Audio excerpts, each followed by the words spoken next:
अस्सलाम वालेकुम, मैं हूं इमदाद सुमरो। 5 बड़ी खबरें हैं। नई हुकूमत के क़याम के साथ ही गिरफ्तारियां शुरू कर दी हैं। FIA ने साइड बदल ली है। नौ मुंतखब वज़ीर आज़म शहबाज शरीफ की हलफ बर्दारी में आर्मी चीफ क्यों शरीक नहीं हुए, क्या साराइयाँ क्यों की जा रही हैं। नैब के खात्मे का मुतालबा है, हुकूमत साजी का अमल। और शहबाज शरीफ साहब ने एक दिन सरकारी मुलाजमीन को खुशखबरी सुना दी और दूसरे दिन उनके सर पे बम फोड़ दिया। शाहिद आफरीदी गालियों की जद में है। क्यों शाहिद आफरीदी को निशाना बनाया जा रहा है? इमरान खान की तैयार करदा जो एक फोर्स है ट्विटर पर, सोशल मीडिया पर, वो बूम बूम आफरीदी पर हमलावर क्यों हुई है? और इमरान खान साहब का सियासी मुस्तकबिल क्या है? इमरान खान साहब किस तरफ जा रहे हैं? इमरान खान साहब कहीं लंदन बैठे हुए एक जलावतन लीडर वाली सियासत तो नहीं कर रहे? 2 है ना लंदन में, 2, एक बच गए, दूसरे नहीं बच सके थे। एक तो अब वापस आएंगे, दूसरे क्या इमरान खान साहब उन वाली सियासत कर रहे हैं जो दूसरे वाले हैं, वो वाली सियासत कर रहे हैं? इन सब चीज़ों पर बात होगी। पहले बूम बूम आफरीदी, शाहिद खान आफरीदी, इमरान खान साहब के जो क्या कहा जाए, वो रोबोट्स जो तैयार किए गए थे कि सोचना नहीं है, समझना नहीं है। जो इमरान खान साहब के मुतालिक कोई बात करे, कोई सवाल पूछे, कोई तनकीद करे, उनके ऊपर बौछार कर दो गालियों की, जिसको गालम गलोच ब्रिगेड का नाम दिया गया था। गालम गलोच ब्रिगेड जो सियासी मुखालफिन पर बरसती थी, जो हर उस तज्जिया निगार पर जो इमरान खान साहब के मुतालिक सवाल उठाता था या हल्की सी तनकीद करता था, उसके ऊपर गालियाँ, तरह तरह के तबसरे कसना, तरह तरह के फ़िक्रे कसना, वो वाली शाहिद खान आफरीदी जो हैं, शाहिद आफरीदी, उनके ऊपर, वो भी क्रिकेटर हैं, वो भी साबिक कप्तान हैं, उनके ऊपर चढ़ाई कर दी है। उनको ऐसी ऐसी बातें सुना रहे हैं कि शायद आफरीदी सोच रहे होंगे कि यार ये मेरा पाला किन से पड़ा है, किस तरह के, मैं भी क्रिकेटर हूँ, मैंने भी अच्छी क्रिकेट खेली है, मैं भी कामयाब कप्तान हूँ, बल्कि मेरे छक्के चौकों पर तो दुनिया ज़्यादा, क्राउड ज़्यादा शोर करता है इमरान खान साहब की तकरीर और इमरान खान साहब के क्रिकेट खेलने से, तो मैंने ऐसा क्या कह दिया कि मेरे ऊपर गालियाँ पड़ रही। तो फाइनली शाहिद खान आफरीदी साहब ने हाथ जोड़ लिए और उन्होंने कहा कि जी यहाँ पर हर कोई सच चाहता है लेकिन ईमानदार होना कोई नहीं चाहता। ये ट्वीट किया था शाहिद खान आफरीदी ने। शाहिद आफरीदी ने बुनियादी तौर पर कल 2 ट्वीट किए थे। एक ट्वीट किया था जिसके बाद उनको गालियों का सामना करना पड़ा। एक ट्वीट उन्होंने किया था, वो था शहबाज शरीफ साहब वज़ीर आज़म बने जब, तो उन्होंने उनको मुबारकबाद दी। मुबारकबाद क्या देनी थी कि वो जो दुखी दिल वाले थे, जो कहीं पाकिस्तान का परचम जला रहे हैं, कहीं पासपोर्ट जला रहे हैं, कहीं फ़ौज के ख़िलाफ़ नारे लगा रहे हैं, कहीं चीफ जस्टिस साहब की हर्जा सराई कर रहे हैं, वो वाले शाहिद आफरीदी के ऊपर चढ़ दौड़े, शाहिद आफरीदी के ख़िलाफ़। अब एक क्रिकेटर है जो बज़ाहिर गैर सियासी है, शाहिद खान आफरीदी, लेकिन शाहिद खान आफरीदी का ये जो स्टाइल है, ये मुझे लग रहा है कि शाहिद खान आफरीदी को इमरान खान के मुकाबले में खड़ा करके एक नया मुमकिन है, एक नया तजुर्बा, एक तजुर्बा इमरान खान साहब का जो गले पड़ चुका हुआ है, एक नया तजुर्बा मुमकिन है किया जाए। अल्ताफ़ हुसैन साहब का तजुर्बा था, वो भी गले पड़ा, तो नया तजुर्बा शायद कोई कर रहा है, या फिर ये ऐसे ही शाहिद खान आफरीदी साहब, कुछ लोग कह रहे हैं कि वो चेयरमैन PCB बनना चाह रहे हैं, इसी वजह से उन्होंने शहबाज शरीफ साहब को मुबारकबाद दे दी है ताकि एक नज़र इधर भी। लेकिन इस सब से हट के, ये सारे जो तबसरे, सारे अंदाजे, इन सब से हट के सादा सादा देखते हैं कि शाहिद खान आफरीदी ने ऐसा क्या कह दिया जिस पर इमरान खान साहब के रोबोट्स, गालम गलोच ब्रिगेड जो है, जिस पर उनके ऊपर चढ़ दौड़ी है। आफरीदी साहब ने ट्वीट किया कल शहबाज शरीफ साहब के वज़ीर आज़म मुंतखब होने के बाद। कहते हैं कि शहबाज शरीफ साहब को पाकिस्तान का 23वां वज़ीर आज़म मुंतखब होने पर मुबारकबाद पेश करता हूँ और उम्मीद करता हूँ कि वो अपनी बेहतरीन इंतज़ामी सलाहियतों को बरूए कार लाते हुए पाकिस्तान को मौजूदा मुआशी और सियासी बहरानों से निकालने में कामयाब होंगे। सादा सादा, कुछ भी इसमें ऐसा नहीं है, किसी की मुखालफत नहीं है, लेकिन क्योंकि क्रिकेटर को हरा कर, इमरान खान को हरा कर बनने वाले वज़ीर आज़म जो है शहबाज शरीफ साहब, उसको अगर शाहिद आफरीदी उसको अगर करें, मुबारकबाद दें, तो ये अच्छा तो नहीं था। तो लिहाजा हकदार बने गालियों के जो कि उनको सुनाई गई। उसके बाद फिर उन्होंने अगला जो कदम उठाया, उससे उनको और ज़्यादा गालियाँ पड़ी। उन्होंने इमरान खान साहब को फिर मशवरा दिया, नाम लिए बगैर, कि यार जब हार गए हो तो मान लो, वकार दिखाओ यार, कोई बाइज़्ज़त तरीके से हारना भी सीखो। इमरान खान साहब के लिए वो कह रहे हैं, जो अल्फाज हैं वो मैं, और तारीख़ उनको याद रखती है जो अखलाक, जमहूरियत और आइन की बालादस्ती की बात करते हैं। इमरान खान साहब ने कहा आप में तो ना खेलने का हौसला ना हारने का हौसला, फिर तो ज़्यादा गालियाँ पड़नी ही थी, जिसकी वजह से फिर उन्होंने कहा कि यार सच जो है वो हर कोई चाहता है, लेकिन ईमानदार होना कोई नहीं चाहता। अब सुने जी, शाहिद आफरीदी साहब ने फिर जो गालियाँ पड़ी मुबारकबाद के बाद, तो अगला ट्वीट करते हैं कि जब वक्त रुखसत आ जाए तो चाहे हक पर हो या गमज़दा, रुखसत बावकार तरीके से कबूल करनी चाहिए। ये इमरान खान साहब को कह रहे हैं कि जब आपका जाना ठहर जाए ना, फिर आपकी रुखसती जो है वो बावकार तरीके से होनी चाहिए। फिर आपको भुट्टो कहते हैं कि मैं भुट्टो हूँ, तो फिर भुट्टो बनना चाहिए ना। भुट्टो को तो एक आमराना इकदाम से निकाला गया था, लेकिन बावकार तरीके से सूली चढ़े। तो जब आपका रुखसती का वक्त आ रहा है, आपको नज़र आ गया कि यार अब ये इक़्तिदार के ऐवान आपके लिए नहीं है, तो फिर रोंद ना करें, फिर धांधली ना करें, फिर फ्रॉड ना करें, बावकार तरीके से आप चले जाएं। गमज़दा सही, लेकिन बावकार तरीका होना चाहिए। फिर इस तरह ना करें जिस तरह आप रोते हुए गए। इल्ज़ामात, साजिश, हत्ता कि शिकस्त भी इक़्तिदार के खेल का हिस्सा है। तारीख़ के सफ़ात में बिलाखिर बात अखलाकी मयार, जमहूरियत और आइन की बालादस्ती पर आती है। इमरान खान साहब ने सारे पामाल किए, अखलाकियात पामाल की, जमहूरियत पामाल की, आइन को पामाल किया और आइन की बालादस्ती को पामाल किया, सुप्रीम कोर्ट ऑफ पाकिस्तान के फैसलों तक को पामाल किया इमरान खान साहब ने। तो ज़ाहिर है इस पर तो फिर ज़्यादा इमरान खान साहब के जो वो हैं तैयार करदा फोर्स है, वो जो ट्विटर पर बैठी, वो तो ज़्यादा गुस्से में आती। इसी हुस्न पर मीज़ान लगता है, इसी से किरदार अमर होते हैं। यानी जमहूरियत, अखलाकियात, आइन की बालादस्ती, ये है, ये तराजू है, इसी पर फिर आपका जो है वो इसी तराजू पर तोला जाता है और इसी पर अमल करके ही किरदार अमर होते हैं, बाकी खाक में मिल जाते हैं। ये मतलब यही है, ये खाक में मिल जाने वाला मैं कह रहा हूँ, क्योंकि एक होता है अमर होता है जिसको तारीख़ याद करती है, और एक होता है जो तारीख़ की धूल बन जाता है। जिनको तारीख़ याद करती है, जुल्फ़िकार अली भुट्टो, कायद आज़म बेनज़ीर भुट्टो शहीद, जो आज नहीं हैं लेकिन तारीख़ में ज़िंदा हैं, पाकिस्तान के हवाले से मैं बात कर रहा हूँ। लेकिन इमरान खान साहब को वो कह रहे हैं कि वो जो अमर हुए ना, वो उन्होंने अखलाकियात को रखा मयार, उन्होंने जमहूरियत और आइन को मयार रखा, इसी वजह से वो अमर हुए। जो अमर नहीं होते, ज़ाहिर है वो क्या होते, वो खाक हो जाते, मिट जाते हैं, और उनको तारीख़ की बड़ी बड़ी फाइलों की धूल में कहीं पड़े होते हैं। अब देखिए ना, पाकिस्तान के कितने वज़ीर आज़म गुजरे हैं, कितने हुक्मरान गुजरे हैं, कितने की याद होंगे आपको।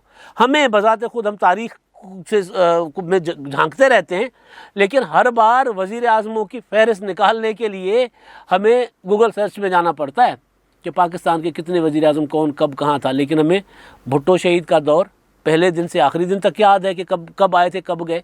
मोहतरमा बेनज़ीर भुट्टो शहीद का दौर पहले दिन से आखिरी दिन तक याद है। नवाज़ शरीफ का दौर पहले दिन से आखिरी दिन तक याद है, क्योंकि जो किरदार तारीख़ जिनको याद रखती है, फिर वो याद रहते हैं। फिर बहुत से, फिर हमें शौकत अजीज़ का भी पता नहीं कब आए कब गए, फिर कोई मोइन कुरैशी भी आए थे, कोई पता नहीं कितने आए कितने गए। तो तारीख़, ये जो शाहिद आफरीदी साहब की ये बात थी ना, इस पर मज़ीद गुस्सा आ गया इमरान खान साहब के चाहने वालों को। अब मैं अगली बात कर रहा हूँ आर्मी चीफ साहब का मामला। आर्मी चीफ साहब ने कल कमर जावेद बाजवा साहब कल जो उस्ते किंग थी, अलमबरदारी थी शहबाज शरीफ साहब की, उसमें नहीं गए। उस पर तरह तरह की क्या साराइयाँ की गई। कोई समझ रहा था कि जी फ़िलहाल वजह होगी, कोई, मैं वो क्या साराइयों में नहीं जा रहा। लेकिन एक चीज़ जो लग रहा है कि जिसकी वजह से आर्मी चीफ साहब नहीं गए होंगे, वो जो BBC ने रिपोर्ट किया है, फरहत जावेद की रिपोर्ट है कि उन्होंने फ़ौज के सोर्सेज से पूछा तो उन्होंने बता दिया कि जी आर्मी चीफ साहब का जाना ना जाना कोई इंपॉर्टेंट नहीं, इतनी अहमियत नहीं रखता था, क्योंकि उन्होंने अपना एक नुमाइंदा भेज दिया था वहाँ पर, एक लेफ्टिनेंट जनरल साहब उन्होंने भेज दिए थे, तो लिहाजा ये इतना बड़ा मामला नहीं है। शायद खाकान अब्बासी साहब भी यही कह रहे हैं कि इतना बड़ा मामला नहीं है। लेकिन जो इमरान खान ने जो बयानिया बनाया है और उसके बाद जो नारे लग रहे हैं जलसों में, वो नारे हमने मुस्लिम लीग नून के हालिया दिनों में, तो मुस्लिम लीग नून या PTM वालों पर ये इल्ज़ाम था ना कि वो फ़ौज के ख़िलाफ़ लोगों को भड़का रहे, उनके जलसों में भी इस तरह के नारे नहीं सुने। वहाँ पर सियासी नारे लगते थे, वहाँ पर जिंदाबाद मुर्दाबाद के नारे लगते थे, लेकिन जो गलीज़ नारे आजकल हमें सुनने को मिल रहे हैं वो इस तरह हमने नहीं सुने थे। तो कुछ लोग ये कह रहे हैं, जो सियासी लोग हैं वो कह रहे हैं कि शायद वो जो प्रेशर था कि ये इमरान खान को गिराने में है, इन्होंने गिराया इमरान खान की हुकूमत को, और ये भी अपोजिशन के साथ मिले हुए थे जो आज हुकूमत में है, तो दबाव शायद लेकर बैठे। कोई पता चल जाएगा आजकल में कि वो क्यों नहीं आए थे, वजह कोई थी या ऐसे ही नहीं आए थे। बहरहाल इस पर बहुत ज़्यादा, क्योंकि हम बहुत सियासी मुआशरा हैं, तो हमारे यहाँ हर एक चीज़ को देखा परखा जाता है कि जी क्यों सदर ममलकत बीमार भी हो सकते हैं, लाजमी नहीं है कि हलफ वाले दिन आरिफ अलवी बीमार ना हो, लेकिन उन्होंने कहा कि जी मैं हलफ नहीं लूँगा, मैं बीमार हो गया हूँ। तो सबको पता था कि भाई वो सियासी बीमारी है। तो इसी वजह से हर चीज़ को लोग सियासी अंदाज से देखते, सियासी अंदाज से उसको नापते और तोलते हैं। लिहाजा मैं इसमें कोई अपनी थ्योरी नहीं, मैं सिर्फ जो मुख्तसर मैंने गुजारिश की वो ये कि तरह तरह की बातें चल रही हैं इस पर। अब मैं अगला मामला है नैब के ख़ात्मे की बात, फिर मैं गिरफ्तारियों की तरफ भी आता हूँ। फिर वो जो कल को लोगों को ECL पर डालते थे, रोज़ाना की बुनियाद पर इतनी बड़ी प्रेस कॉन्फ्रेंसेस करते थे, आज वो खुद अदालतों के चक्कर काट रहे हैं कि जी हमारा नाम ECL पर क्यों डाला गया। किसी के ऊपर कोई मुकदमा नहीं होता था तब भी ECL पर नाम होते थे, किसी के ऊपर कोई इल्ज़ाम नहीं होता था तब भी ECL पर नाम होते थे।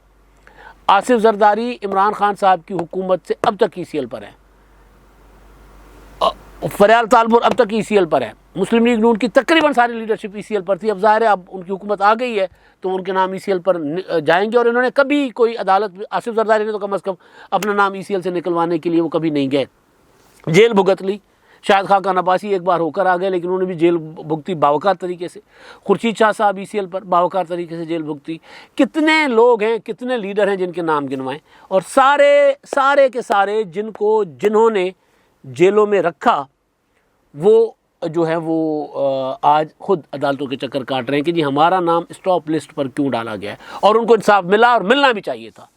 शहजाद अकबर और शहबाज गिल ये प्रेस कॉन्फ्रेंसेस करते थे लंबी लंबी, थद्दे बना के इतने, ये साजिशी टोला था। लेकिन इंसाफ जब सामने, इंसाफ का मयार हो तो हकीकत ये है कि इनके ऊपर कोई मुकदमा नहीं है और इनको स्टॉप लिस्ट पर नहीं होना चाहिए, इनका नाम ECL पर नहीं होना चाहिए। हाँ, जिसको शौक़ है इनको अंदर रखने के लिए, मैंने पहले भी गुजारिश की थी अपना, जब शहबाज शरीफ साहब मुंतखब हो गए थे वज़ीर आज़म, तो उस वक्त भी मैंने जब तहरीक अदम एतमाद जब कामयाब हो गई तब भी ये गुजारिश की थी कि भाई आलमी उसूल ये है कि पहले तहकीकात करें, तहकीकात करने के बाद प्रूव करें कि किसी ने कोई जुर्म किया है, कोई किसी की गिरफ्तारी बनती है जिस तरह दुनिया में महज़ब दुनिया में होता है, तो फिर गिरफ्तारी करें।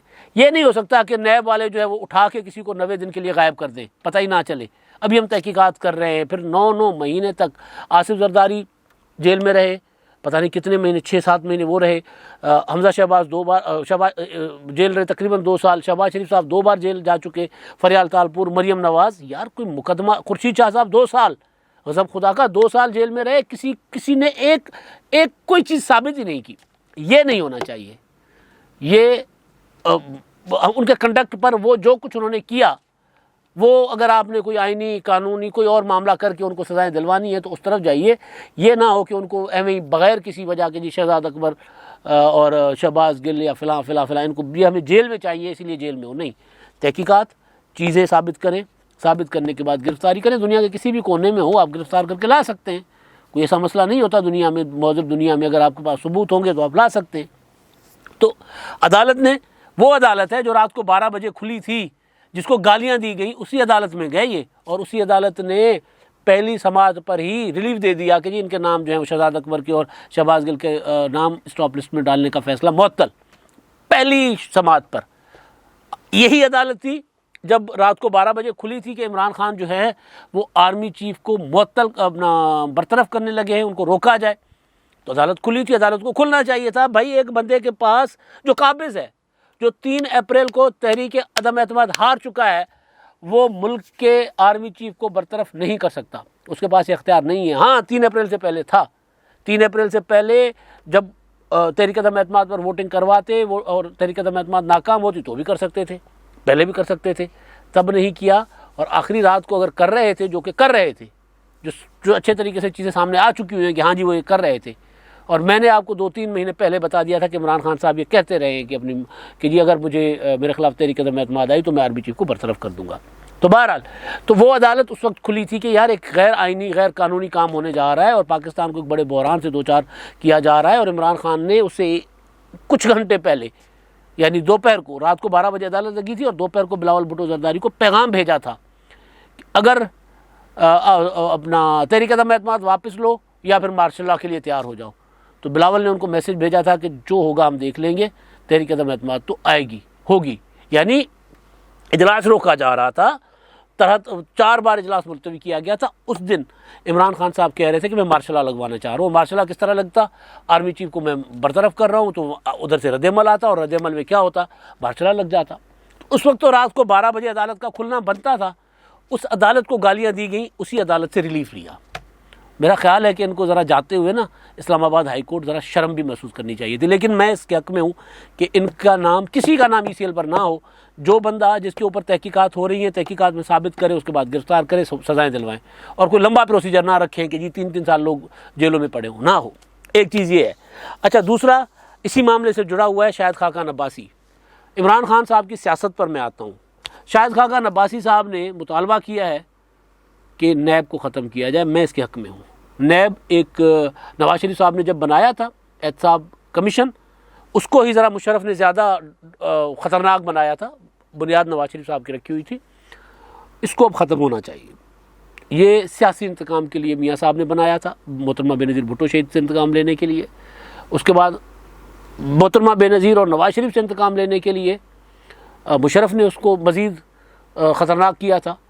और उसके बाद फिर 18वीं तरमीम में इसको ख़त्म करने के लिए पीपल्स पार्टी ने हाथ जोड़े थे नवाज शरीफ साहब के सामने। नवाज शरीफ साहब नहीं माने थे और उनका इंटरव्यू याद है मुझे अच्छी तरह। मैंने भी कई बार सवाल किया था कि जी मैं तो ईमानदार हूँ, मुझे क्या, मतलब जो करप्शन करते हैं वो नैब से डरें और वो आर्टिकल 62-63 से डरें। तो दोनों का शिकार हुए नवाज शरीफ साहब। शाहिद खाकान अब्बासी साहब ने नैब भुगती है। वो कहते हैं कि नैब को ख़त्म होना चाहिए। हालांकि शाहिद खाकान अब्बासी साहब ये भी कह सकते थे कि नहीं, हमने नैब भुगती, अब इमरान खान भुगते। बहुत उसूली बात की अब्बासी साहब ने, और नैब को ख़त्म होना चाहिए। गिरफ्तारियाँ, FIA ने गिरफ़्तार किया है मकसूद आरिफ, कोई शख्स हैं PTI के एक्टिविस्ट कहे जा रहे हैं सोशल मीडिया के, जो 2100 अकाउंट चला रहे थे सब्ज़ाज़ार लाहौर से, और उनके ख़िलाफ़ पाकिस्तान की फ़ौज और इदारों के ख़िलाफ़ ट्रेन्स चलाने का उनके ऊपर इल्ज़ाम है। और जिस तरह के ट्रेन्स चल रहे हैं, जिस तरह की चीज़ें चल रही हैं, वो बड़ी ख़तरनाक हैं। यहाँ तो मोहसिन दावड़ और अली वज़ीर जिस तरह उन्होंने हालात को देखा है, या यहाँ पर जो पॉलिटिकल वर्कर थे, जो डेमोक्रेट्स थे, जो हालात उन्होंने देखे या जो सहाफ़ियों ने देखे, तो एक सवाल उठा लेते थे और FIA उठा कर ले जाती थी। तो अब FIA ने साइड बदल ली है। लेकिन बहुत बारीक फ़र्क होता है, बहुत बारीक। ये इंतकाम और इंसाफ में बहुत ही मामूली फ़र्क होता है। मकसूद जो जिस तरह के ट्रेंड चल रहे हैं, इसी वजह से अभी कुछ नहीं कहा जा सकता कि ये इंतकाम हो रहा है या ये वाकई जेन्युइनली वो लोग हैं जो पाकिस्तान की फ़ौज और इदारों के ख़िलाफ़ ट्रेंड चला रहे हैं। तो जेन्युइनली है तो होने चाहिए, बिल्कुल उनके ख़िलाफ़ वो जो जुर्म कर रहे हैं उसकी सज़ा होनी चाहिए। लेकिन सियासी इंतकाम नहीं होना चाहिए, किसी के ख़िलाफ़ भी नहीं होना चाहिए। ये ना हो कि जी PTI के पॉलिटिकल वर्कर जो हैं वो अगर जुलूस निकाल रहे हैं तो उनके ऊपर उसी तरह इल्ज़ाम लगा दिया जाए जिस तरह मुस्लिम लीग नून के कारकुनों के ऊपर इल्ज़ाम लगा दिया जाता था। ये फ़र्क शहबाज शरीफ साहब की हुकूमत को मलहूज़ रखना चाहिए। वरना मैंने कल भी गुजारिश की थी कि काम करेंगे तो आपके लिए बेहतर होगा, अगर इंतकाम लेंगे तो आपका अंजाम इमरान खान साहब से भी बुरा होगा। तो आपको कौम ने मौका दिया है तो आप काम करें। अच्छा, अब शहबाज शरीफ साहब जो हैं वो उन्होंने कल 10% तनख्वाहें बढ़ाई थी सरकारी मुलाजमीन की।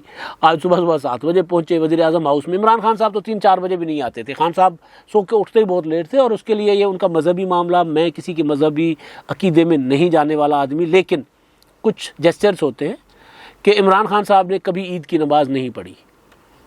आपने देखा होगा कि यहाँ पे अगर होली का त्यौहार होता है, यहाँ पे ईस्टर होता है, यहाँ पे क्रिसमस होती है, तो हमारी पॉलिटिकल क़यादत जो है वो उनके यहाँ जाकर उनको विश करती है। उनके मौक़ों पर कोई मंदिर जाता है, कोई चर्च में जाता है। ईद होती है तो वहाँ पर सारे लीडरशिप जो अपनी आवाम के साथ नमाज़ पढ़ते हैं। जेस्चर्स होते हैं ये लोगों के साथ घुलने मिलने के, और ये त्यौहार होते भी सोशल अपना ताल्लुकात बढ़ाने के लिए, समाजी राब्ते। इमरान खान साहब को आपने कभी नहीं देखा होगा किसी ऐसे त्यौहार में, ईद पर भी नहीं देखा। मैं उनको नमाजी परहेजगार, वो तस्बीह उनके हाथ में होती है, मुझे उस पर कोई शक नहीं है वो। लेकिन मसला ये है कि वो सुबह उठ नहीं सकते इमरान खान साहब, ये एक पढ़ी लिखी बात है। सुबह नहीं उठ सकते, इसी वजह से वो वज़ीर आज़म हाउस नहीं आ सकते थे। जब शहबाज शरीफ की खबर चली कि वो 7 बजे अपने ऑफिस पहुँच गए, वज़ीर आज़म ऑफिस, तो मरीम नवाज़ ने कहा कि जी इससे पहले वाला तो आता ही नहीं था, कभी कभी आता था। तो ये बात ठीक थी कि इमरान खान साहब ने सरकारी काम नहीं किया, इंतकाम लिया।